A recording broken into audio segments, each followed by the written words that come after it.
I was charter president. We were founded in 1993, August 1st, 1993. And as charter president, basically what I had to do was I took it upon myself to organize with six other individuals what would eventually become Pi Upsilon Lambda. We had choices. We could have been PTL or PUL, and we chose PUL. The motivation to start a brand new chapter, again, I spoke of 6 individuals, and I generally refer to them as the initial catalyst, because I've never wanted to distinguish between charter brothers.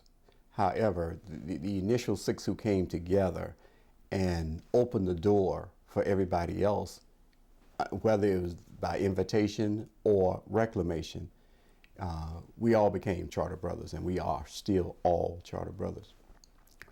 For the entire 61 members. But 6 of us had been active in KEL, Kappa Epsilon Lambda chapter, the previous year, and we were basically like the workhorse of Kappa Epsilon Lambda. And some things happened, elections, and one of the things that happened is that we were in a chapter in Kappa Epsilon Lambda where there was another group, and they were Masons. So the Masons more or less ran that chapter.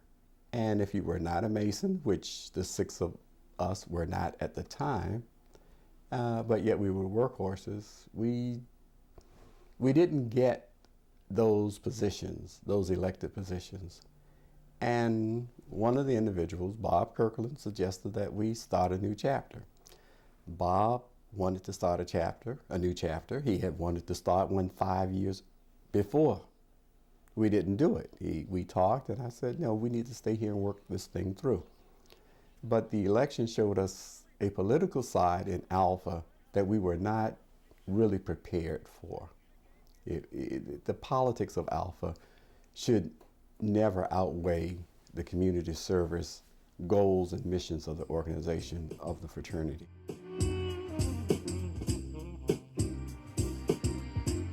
First, I talked to the executive director, Darrell Matthews. He told me what I needed to do, how to do it, and I followed the directions, made the phone calls, and put together the proposal. Within 2 weeks, somewhere close to 2 weeks, I sent the national headquarters $6,100.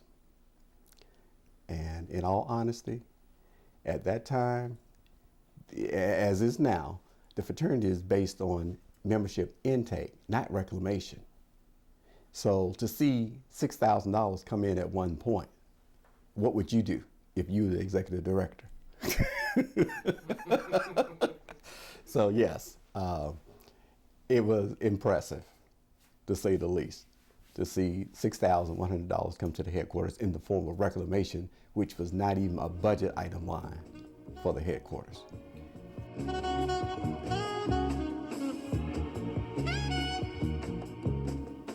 I did not want to be president.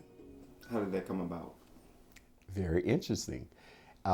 We were sitting there, and all of the brothers at that time, we had much respect for Bob Kirkland, and we felt that because a lot of things that he wanted to do, etc., that we felt that Bob should be president.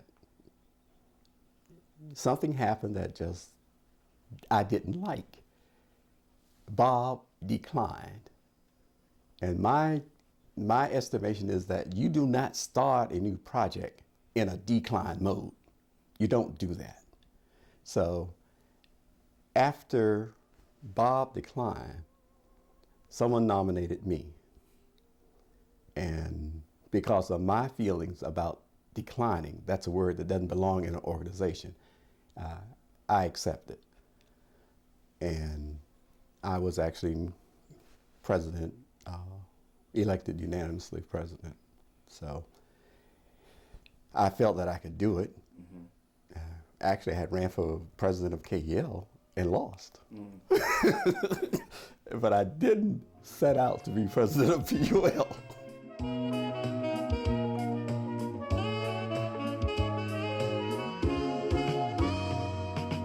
Focus of the initial meeting.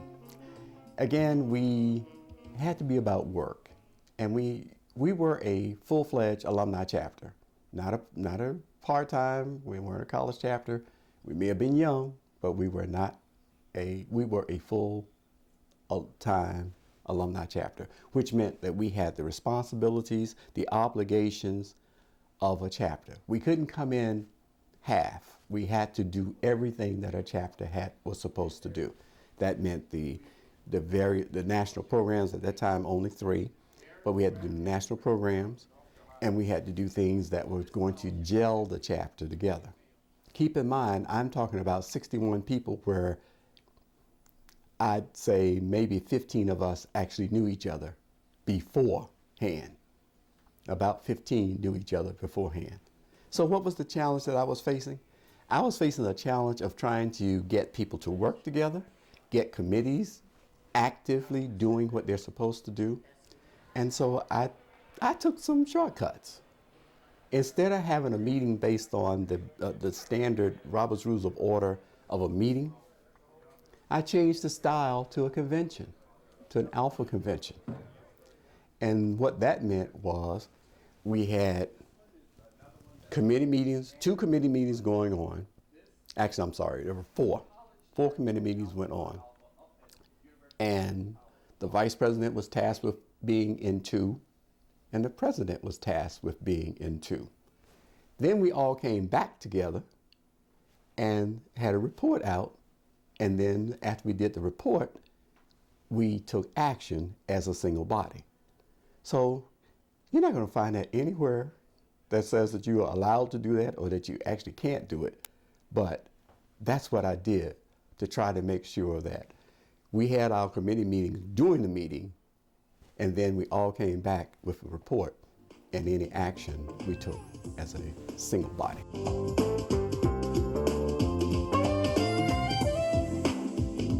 PUL took on the life of a reclamation chapter.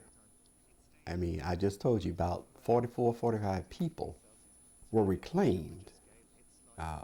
So that became, whether we wanted it or not, that became our mantra, because we were cited by the General President, Milton Davis, in 1994, I believe, at the Chicago Convention. We were called to the stage, given a plaque for 300% reclamation. Wow. Yeah. And he went on and on in his address to the convention about what PUL had done and if everybody else would do that type of thing. So we got tagged whether we wanted to or not, because we didn't say anything about trying to become, a reclamation chapter.